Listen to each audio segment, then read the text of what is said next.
E aí eu queria começar hoje o Jornal Gente falando sobre alguma coisa que aconteceu pela primeira vez na história. Na história. Deve ser grande, né? Primeira vez na história.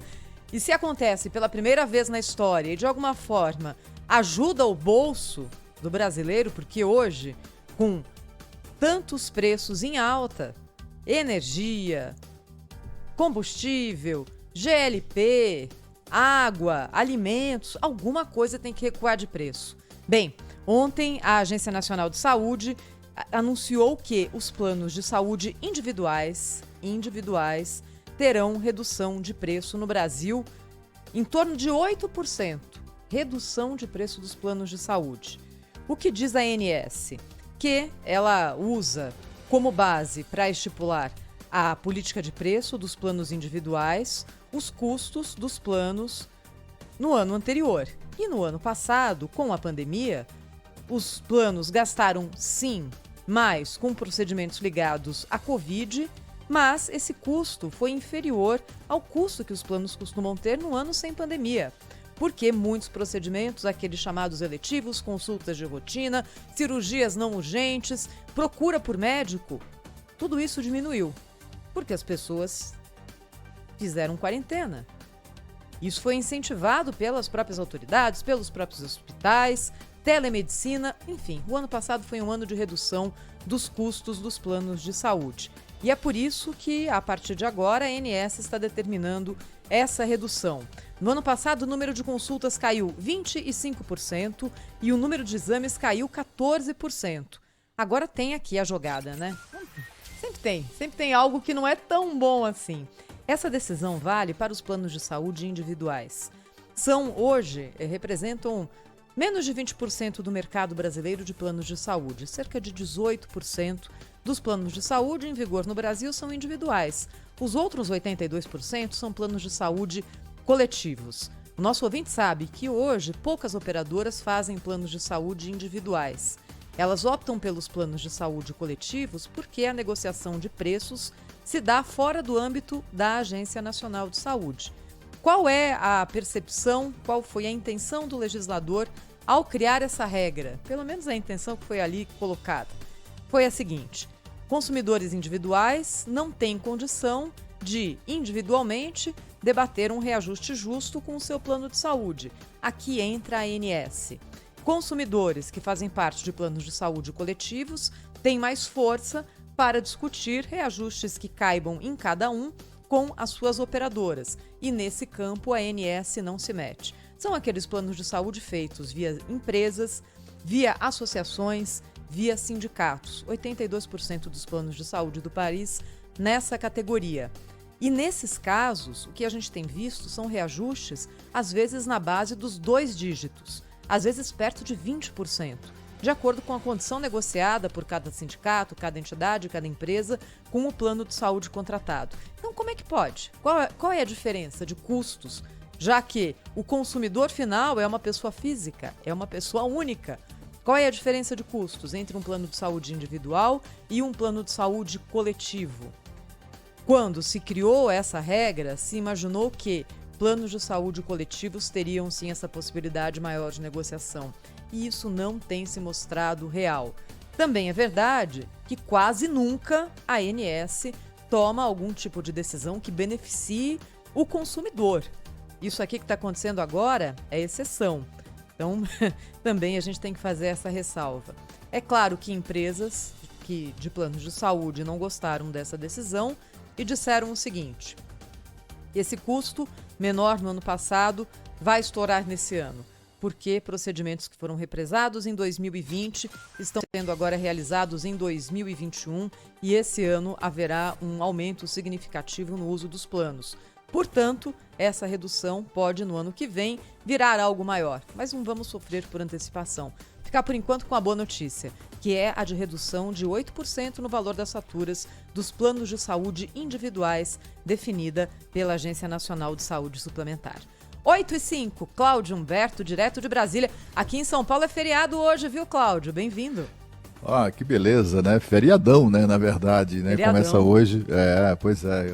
Muito bom dia, Thaís Freitas. Muito bom dia, Brasil, brasileiros de várias partes do mundo que nos ouvem, para nosso orgulho. Olha, hoje eu trago aqui brevíssimas considerações sobre as pesquisas que foram divulgadas esta semana, têm sido divulgadas, todas elas apontando num desempenho sofrível do presidente Jair Bolsonaro. Na percepção das pessoas, ele faz um governo ruim, ele é muito mal avaliado, mas olha, o meu comentário é no sentido de que está ruim para todo mundo. A gente presta muita atenção na questão do presidente Jair Bolsonaro, porque é o maior personagem da política brasileira. Ele é alvo de muitas críticas pelo que diz, pelas baixarias que às vezes adota, como aconteceu ontem na sua live, né? Quando ele se refere à CPI, e também sofre críticas há muito tempo, há, 18 meses, em razão da sua atitude frente à pandemia de Covid-19. Para completar tudo isso, o clima de um país absolutamente irritado, né, impaciente, triste com a questão da pandemia, como acontece no mundo inteiro. Além disso, tem uma CPI produzindo más notícias contra o presidente, contra o seu governo, que agravam, tudo isso agrava a sua avaliação perante os brasileiros. Mas o que eu estou querendo dizer é o seguinte: está ruim para Bolsonaro, talvez esteja um pouco pior para o presidente do Brasil, mas está ruim para todo mundo, viu? Essa situação você percebe em países mais desenvolvidos, e até que percentualmente tem um volume de vacinação comparado ao tamanho da sua população maior do que o Brasil, mas as pessoas também estão muito irritadas, todas muito angustiadas com essa questão da pandemia. O presidente da França, não faz muito tempo, tomou um tapa na cara no meio da rua, né, só para dar uma medida da irritação dos franceses com relação ao desempenho do governo de Emmanuel Macron no combate à pandemia. E assim por diante, né? É uma situação que no Brasil se verifica também, que atinge também os governadores. Os governadores, de uma maneira geral, estão muito mal avaliados. Aqueles que estão bem avaliados perderam muito em avaliação positiva, também em razão da pandemia. A gente divulgou aqui uma pesquisa, um levantamento feito em todo o estado de São Paulo pelo Instituto Paraná Pesquisa. Estamos falando de 15 dias atrás, então um pouco mais do que isso. Uma pesquisa apontando uma desaprovação do governo de João Dória de 60%, 59,9%, ainda maior do que a desaprovação apontada por vários institutos de pesquisa, como, por exemplo, o Datafolha ontem apontou uma desaprovação do recorde do governo Bolsonaro de 51%. Alguns governadores estão numa situação ainda pior, e as pessoas não entendem muito, assim, quem está de fora, né? Quem está de fora de São Paulo. O governador de São Paulo foi quem teve a iniciativa mais consistente, mais concreta, a primeira grande iniciativa no sentido de produzir vacinas para os brasileiros. Apesar disso, os paulistas estão irritados com o governador, né? Não gostam do estilo dele, do governo dele. 60% de rejeição é muito. Mas tudo isso tem a ver com esse clima da pandemia, com toda certeza. De outro lado, há um segmento da classe política que está nadando de braçadas, está ali correndo para o abraço com o seu povo, que são os prefeitos. Você verifica, Thaís, caros ouvintes, nas pesquisas, uma avaliação positiva que é generalizada dos prefeitos municipais brasileiros. E por que isso? Eu fiz essa pergunta ao prefeito de São Bernardo do Campo, Orlando Morando, que aliás entrevistamos aqui dias atrás. Ele que é filiado ao PSDB e, portanto, poderia eventualmente sofrer algum tipo de contaminação por conta disso, por conta do seu grupo político ser mal avaliado, né, no estado de São Paulo. Mas, no entanto, ele tem uma aprovação dos seus munícipes próxima de 80%, de acordo com o levantamento esses dias divulgado pelo Paraná Pesquisa. Os moradores do município de São Bernardo do Campo estão tão felizes com o prefeito que querem vê-lo governador. Quando se pergunta assim, você gostaria de votar em quem para governador em 2022? A maioria dos moradores de São Bernardo prefere o prefeito, né, fazer dele o governador. E aí você vai ver isso em São Paulo e ver outra pesquisa divulgada ontem pelo Paraná Pesquisa, lá na minha Maceió, em Alagoas, O prefeito, o jovem prefeito, João Henrique Caldas, que é conhecido lá pelas iniciais JHC, ele também tem quase 78,4% de aprovação da cidade. Olha, é uma cidade muito crítica com relação aos políticos, com relação ao desempenho, como aliás acontece muito frequente nas capitais, né? É sempre uma cidade de Maceió muito dura com os seus prefeitos. No entanto, ele está lá quase 80% da avaliação, liderando as pesquisas para o governo do estado. É muito frequente, por que isso, né?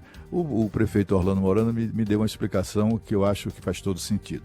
Ele disse que assim como o prefeito, a prefeitura, o município toma a primeira rebordosa dos graves problemas enfrentados pela sociedade, pela comunidade, inclusive na pandemia, a primeira pancada, quem sofre é o prefeito, né?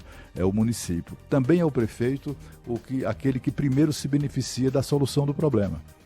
E aí ele disse assim, quem está aplicando vacina não é o presidente, não são os governadores, o que as pessoas percebem, a percepção das pessoas, que quem aplica a vacina é a prefeitura, é o prefeito.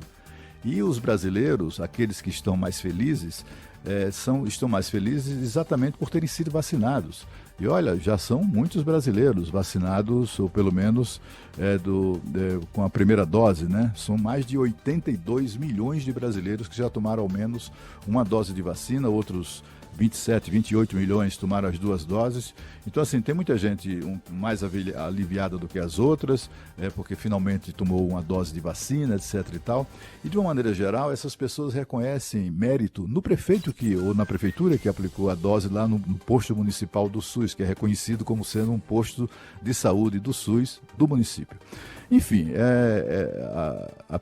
as pesquisas que apontam o desempenho do presidente Jair Bolsonaro, eu acho que ele está ali, talvez no fundo do poço da avaliação dos brasileiros. Mas a situação não é diferente, Thaís, no Congresso Nacional.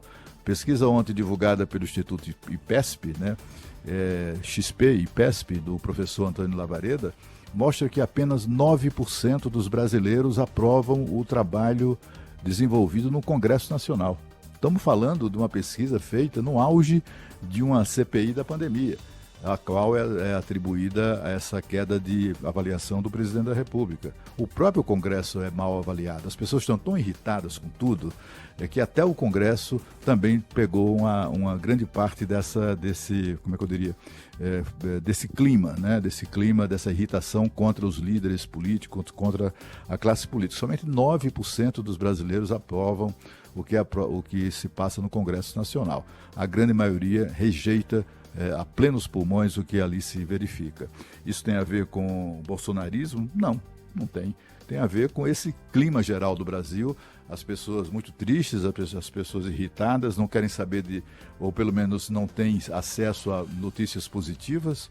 É uma coisa impressionante, é uma inversão total, né? Nós já vivemos aqui no Brasil a situação no governo de Itamar Franco, do então ministro Rubens Recupero, o embaixador que era ministro da Fazenda. E ele dizia naquela ocasião, foi flagrado dizendo isso, num escândalo que ficou conhecido como escândalo da parabólica, para os mais antigos se lembrarão, quando ele disse que no governo o que era ruim escondia, o que era bom se divulgava. No Brasil hoje a gente vê exatamente o inverso das coisas. A divulgação de notícias positivas, animadoras, fica a plano secundário. Por exemplo, o Brasil ter aplicado até agora alguma coisa como 112 milhões de doses de vacina, eu tenho a impressão que isso é boa notícia em qualquer lugar do mundo, né? Mas no Brasil isso não se divulga, só se divulga assim de maneira persistente, né, os números negativos relativos à pandemia. Só se divulga o número de casos, o número de mortes. É claro que isso tem que ser divulgado, não pode se esconder, mas também não pode se esconder o que há de positivo, que é o avanço da vacinação no Brasil, que continua sendo o 4º país que mais aplica vacinas em todo o mundo. Ainda emendando com números, Cláudio, primeiro de vacinação, depois de pesquisas. Aqui no vacinabrasil.org, 111.573.000 doses administradas até hoje. Hoje, em São Paulo, por exemplo, aberta a faixa de vacinação de 38 anos. Está avançando rápido.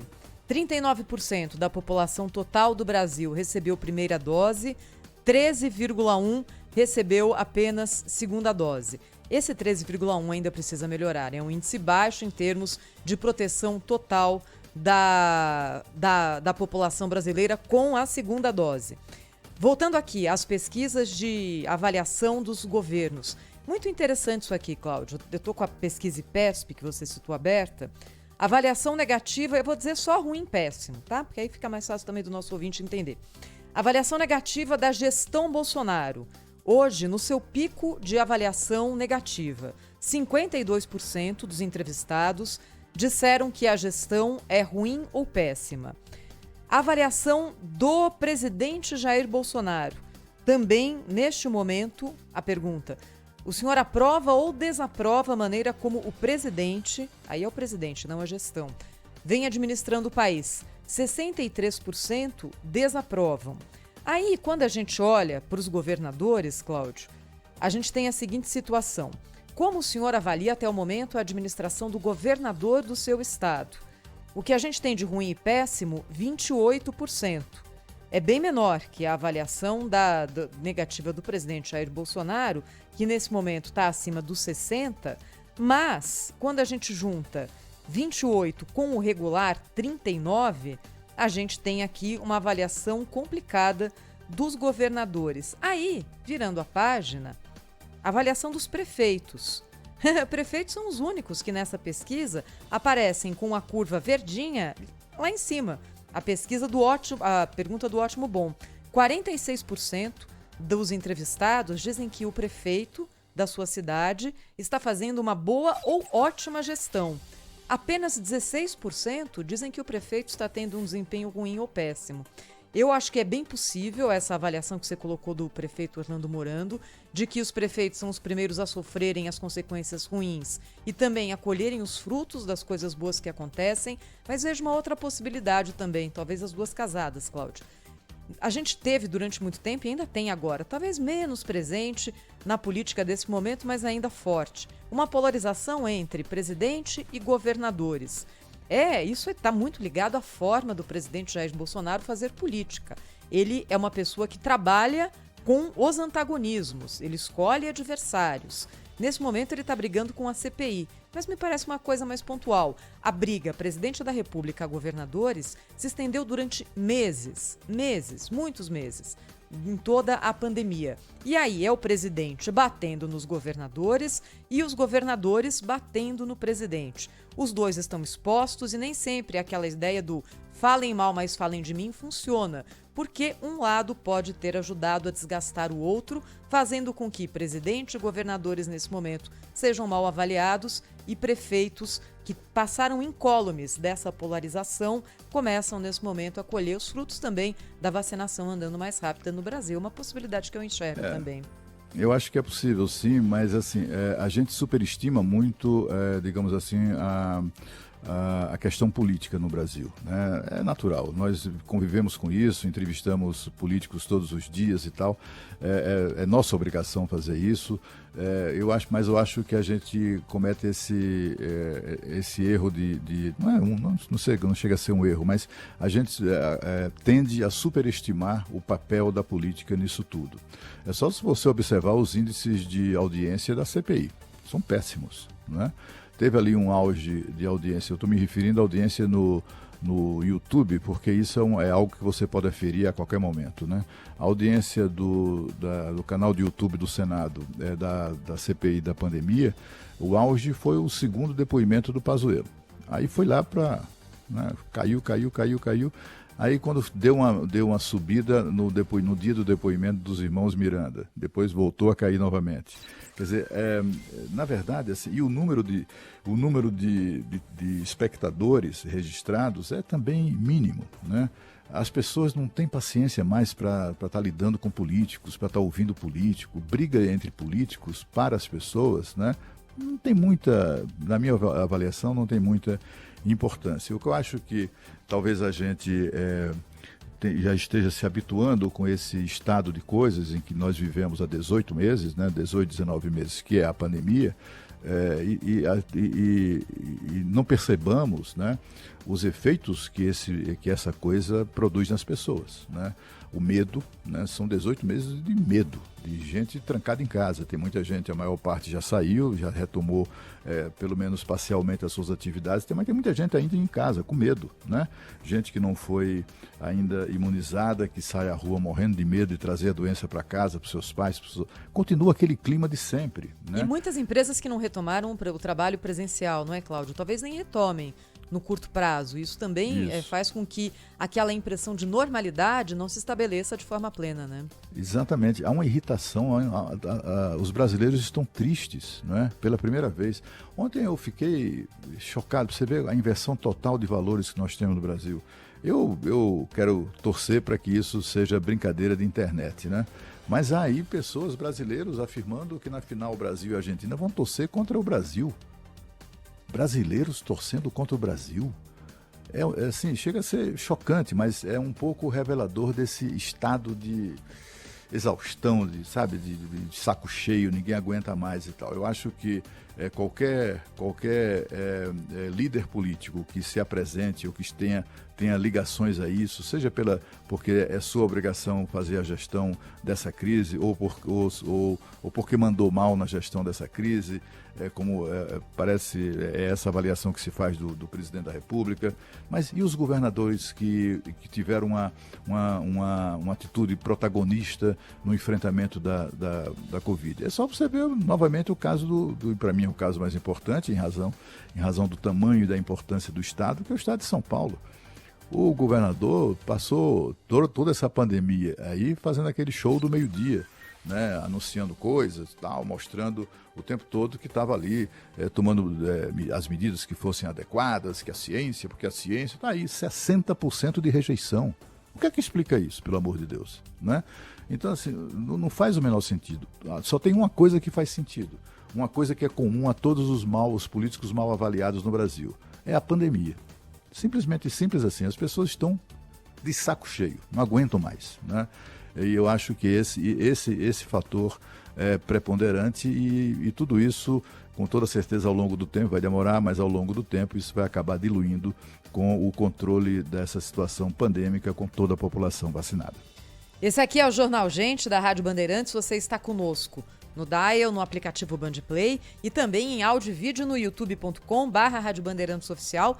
Por favor, né? Você está vendo a gente no YouTube? Aproveita para se inscrever no nosso canal, que está chegando ali, pertinho do 1 milhão de inscritos. E se você quiser falar com a gente sobre os assuntos do programa, é por aqui, ó. 11 999 048756. O ouvinte da Rádio Bandeirantes participando do Jornal Gente aqui.